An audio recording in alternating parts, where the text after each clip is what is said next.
BoCo was new to the Fat Controller's railway.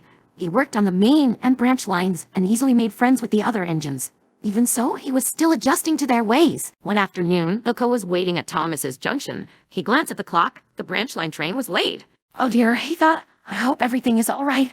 He needn't worried as Daisy bustled in. I'm terribly sorry, she panted. Some of our regular passengers were stuck in traffic. Couldn't leave them stranded, you see. That's most considerate of you, smiled BoCo. You wouldn't get that on the other railway. They'd be waiting hours for the next train. Daisy scoffed. We take care of our passengers. I shudder to think where we'd be without them. BoCo wasn't the only new arrival. A guard had transferred from the other railway and worked on Edward's branch line. He kept his pocket watch close and his rule book closer. Enough chit-chat, he said sternly. We must now make up for the tardiness of others. Daisy scowled, while BoCo hurried off, speechless.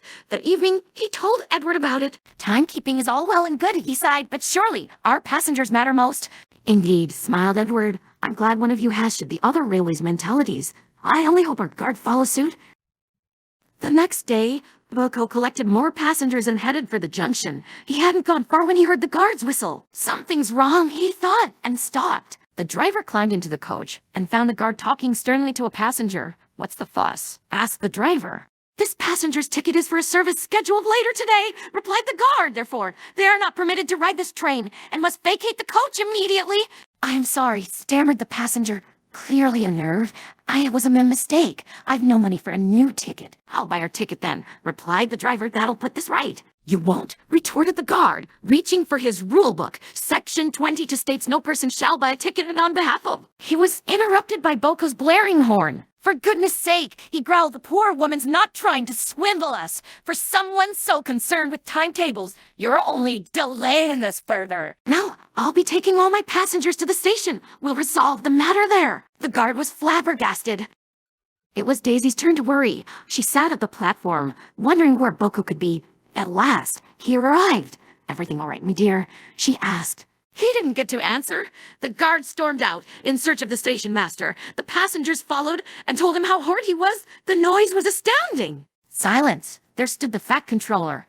Ah, sir, cried the guard at last. Someone with a sense of reason. He explained about the passenger. To add to that, this engine disobeyed our essential railway rules. He fumed, pointing at BoCo.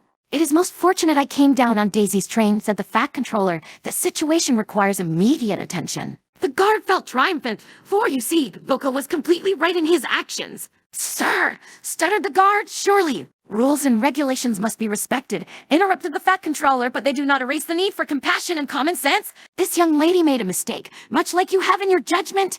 The guard went pale. You will assist the station master until you understand our passengers' needs come first. Do I make myself clear? Yes, sir, gulped the guard, and he walked gingerly away. I'm very proud of you, BoCo, smiled the Fat Controller. You've shown the kind of judgment I expect from all my engines. Keep up the good work. Thank you, sir. BoCo blushed. Well done, indeed, smiled Daisy. It's just as I said. Where would we be without our passengers? The station master's office, replied BoCo, if my guard is any indication. Both engines laughed, and with a hoot of their horns, they went back to work.